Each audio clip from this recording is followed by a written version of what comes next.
Hello বন্ধুরা, আমার ভাই বোন এবং আমার ছাত্রছাত্রীরা, তোমাদের খুশির খবর তোমাদেরকে দেওয়ার আছে।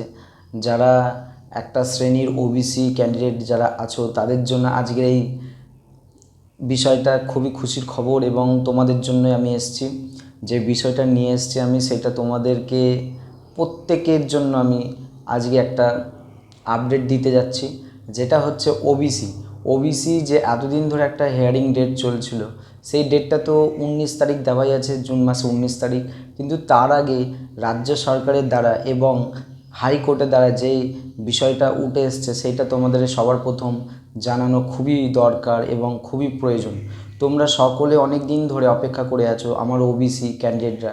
তাদের একটাই প্রশ্ন, দাদা ওবিসির বিষয়ে কিছু বলুন। ওবিসির যে কেস কি, তার মানে আপডেট উঠে আসছে, দাদা একটু আমাদেরকে জানান। আজ আমি যেই বিষয়টা আমি তোমাদের কাছে রাখছি, সেই বিষয়টা হচ্ছে ওবিসি মামলা। ওবিসি মামলার মধ্যে যেটা উঠে এসছে, সবার প্রথম আগে রাজ্য সরকারের দ্বারা 66টা যে জনজাতি মানে জনগোষ্ঠী ছিল, ঠিক আছে, একটা জাতির শংসাপত্র যে দেওয়া হতো 66টা মানে জাতিকে, সেখান থেকে কমে এবারে হয়েছে 64টা। মানে দুটো জাতিকে বাদ করে 64টা জাতিকে শংসাপত্র রাজ্য সরকারের দ্বারা দেওয়া হচ্ছে। তার সাথে টোটাল, তার সাথে ইনক্লুড আছে, তার সাথে টোটাল জনগোষ্ঠী যত আছে সেগুলোর মধ্যে টোটাল 140 জনগোষ্ঠী, 140 জন জনগোষ্ঠীকে ওবিসির আওতায় নেওয়া হচ্ছে। মানে 140টা জনজাতি ওবিসি সার্টিফিকেট ভ্যালিড বলে তারা শংসাপত্র রাজ্য সরকারের দ্বারা তারা মানে যেখানে খুশি এক্সাম থেকে শুরু করে যেখানে খুশি মানে যেখানে তুমি দেখাতে পারবে, ওইটা ভ্যালিড বলেই তোমাকে ধরা হবে। 140 জন জনগোষ্ঠীকে দেওয়া হচ্ছে, 140টা জাতি শংসাপত্র ওবিসি বলে গণ্যিত হবে। এইবার তার মাঝখানে তোমরা দেখো, আগে তোমাদের ওবিসি যারা ক্যান্ডিডেট আছে তারা সকলেই জানো, তাদের সংরক্ষণে যে সিট সেটা ছিল মাত্র 7%। আমি ঠিক বলছি তো? দেখো 7% ছিল। সকলেই জানো ওবিসি যত ক্যান্ডিডেট আছে কি 7% কিন্তু তোমাদের সংরক্ষণ থাকতো সিট।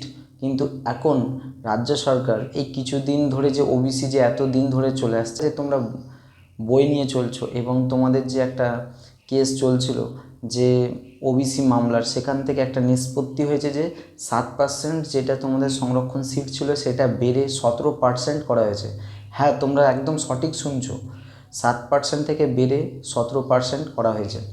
এইবার সবার মাথায় একটাই প্রশ্ন আসছে, 7% থেকে 17% মানে 10% বাড়ানো হয়েছে, তাই তো? 10% বাড়ানো হয়েছে। এই 10% কিন্তু তোমাদেরই সংরক্ষণ সিট অতিরিক্ত, এই 7% থেকে বেড়ে 10% এক্সট্রা করিয়ে 17% সিট তোমাদের দেওয়া হচ্ছে এবং তোমাদের 140 জনজাতিকে শংসাপত্র ওবিসি দেওয়া হচ্ছে। এইবার কিন্তু 19 তারিখে দেখা যাবে যে টোটাল যে ওবিসির যে তোমার মামলাটা সেটা নিষ্পত্তি হচ্ছে কিনা। অবশ্যই কিন্তু নিষ্পত্তির পথেই আছে, কারণ তুমি একটা জিনিস দেখো, সার্ভে করে 17% করা হয়েছে সংরক্ষণ সিট। এবং দ্বিতীয় যে বিষয়টা উঠছে যে সামনে কিন্তু 26শে ভোট আছে, রাজ্য সরকার খুব দ্রুতভাবে কিন্তু কাজ চালাচ্ছে যাতে ওবিসি কেসটা খুব তাড়াতাড়ি নিষ্পত্তি হয়, ঠিক আছে। আর সাথে ওবিসি কেসটা ক্লোজ হওয়ার সাথে সাথেই যেন যত ভ্যাকেন্সি মানে ফর্ম ফিল আপ এখনও বাকি আছে বা রেজাল্ট পাবলিশ হতে বাকি আছে বা ডাব্লিউবিপি আরও যত পিএসসি আছে, এগুলো সব যাতে খুব তাড়াতাড়ি মানে কমপ্লিট করা যায়, তার জন্যই কিন্তু 26-এর আগেই যা হবে কমপ্লিট করে সব কিছু কিন্তু ক্যান্ডিডেট নেওয়া থেকে শুরু করে এবং রাজ্য সরকার এই রাজ্যের যত ওবিসি ক্যান্ডিডেট আছে বা ওবিসি আওতায় যত 140 জন জনজাতিকে যে ওবিসি 140 জনগোষ্ঠীকে ওবিসি আওতায় নিয়ে আসা হয়েছে খালি দুটো জাতিকে বাদ দিয়ে। এই দুটো জাতি বলা যাচ্ছে না কি কারণটা হচ্ছে, এই দুটো জাতিও কিন্তু ওবিসির মানে আওতায় ছিল 2010 সাল থেকে, কিন্তু আজ তারা কিন্তু আর ওবিসি আওতায় থাকছে না। কিন্তু এই দুটো জাতিকে শুধু পাশে রেখে সাইডে রেখে কিন্তু আরও টোটাল কিন্তু 140 জনগোষ্ঠীকে ওবিসির আওতায় রাজ্য সরকার আনতে চলেছে। কারণ এটি আমাদের যিনি মানে রাজ্যের মুখ্যমন্ত্রী মমতা ব্যানার্জি, তিনি কিন্তু এটা কিন্তু মানে সিলমোহর দিয়ে দেওয়া, মানে সিলমোহর দিয়ে দিয়েছে। মানে তোমরা কিন্তু আর বেশি দিন তোমরা সময় পাচ্ছ না পড়াশোনার জন্য, কারণ এই মামলার নিষ্পত্তি কিন্তু 19 তারিখে যত সম্ভব হয়ে যাবে। কিন্তু তারপর তোমরা কি করবে? কারণ সামনে কিন্তু খুব তাড়াতাড়ি ওবিসির মামলাও নিষ্পত্তি হতে চলছে, সাথে যত এক্সাম, যত ভ্যাকেন্সি যা যা বাকি আছে সব নিয়ে নেবে। তাই তোমরা কিন্তু আর বসে থেকো না, আর সময় নেই, কারোর হাতে সময় নেই। যত আমার স্টুডেন্ট এবং আমার ছাত্রছাত্রী এবং আমার যত মানে ভাই বোনেরা আছো, তোমাদের হাতে আর সময় নেই, সময় একদম নেই। সময়টাকে নষ্ট করো না, কারণ ওবিসি কিন্তু একটা খুশির খবর তোমরা পেলে যে 7% থেকে বেড়ে 17% তোমাদের সিট সংরক্ষণের ব্যবস্থা রাজ্য সরকারের দ্বারা করা হয়েছে, এবং এইটি ভ্যালিড, সব জায়গায় ভ্যালিড হবে।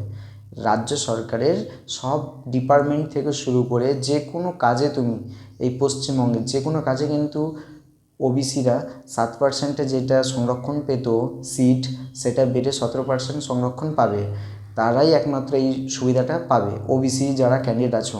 কিন্তু এইটা মাথায় রেখে কিন্তু তোমরা পড়াশোনাটাকে আরও তাড়াতাড়ি দ্রুত মানে শুরু করে দাও, কারণ আর বেশি দিন তোমাদের হাতে নেই। তাই ওবিসি ক্যান্ডিডেটরা কিন্তু অবশ্যই ফর্ম ফিল আপ করতে পিছু পা হবে না, সকলে ফর্ম ফিল আপ করো এবং আমার পাশে থাকো। এই চ্যানেলটাকে সাবস্ক্রাইব করো, কমেন্ট করো, শেয়ার করো এবং লাইক করো। আর আরও যাতে নতুন এরকম মানে নিত্য নতুন আপডেট পাওয়ার জন্য কিন্তু এই চ্যানেলটাকে তোমরা পাশে থাকবে এবং সাবস্ক্রাইব করবে বেশি করে এবং শেয়ারও করবে। তাই সকলকে কিন্তু আজকে একটা ওবিসির মামলার কিন্তু একটা গুড নিউজ দেওয়া হলো এই চ্যানেলের তরফ থেকে, যেটা রাজ্য সরকার অনেক দিন ধরে 1 মাস ধরে কিন্তু একটা সার্ভে করছিল ওবিসির, এবং সেটি কিন্তু আজ সকালেই জানা গেছে যে 7% থেকে বেড়ে 17% করা হয়েছে সংরক্ষণ সিট। এবং 19 তারিখ, জুন মাসে 19 তারিখ, এ মাসের জুন মাসের 19 তারিখে কিন্তু তোমরা একটা হিয়ারিং ডেট আছে, তোমরা সকলেই জানো, এবং সেই দিনই বোঝা যাবে কি ওবিসির কেসটা ক্লোজ করা হচ্ছে কিনা, কারণ করা হয়ে যাবে যত সম্ভব। জানা যাচ্ছে কি এই 19 তারিখে ওবিসির কেসটা সমাপ্তির পথে আছে। তাই সকলকে ধন্যবাদ জানিয়ে আমার এই ভিডিওটি এখানে আমি সমাপ্ত করলাম। সকলে ভালো থেকো এবং এই চ্যানেলটার পাশে থাকো, সাবস্ক্রাইব করো, কমেন্ট করো, শেয়ার করো এবং আরও এগিয়ে নিয়ে চলো। Tata, bye bye.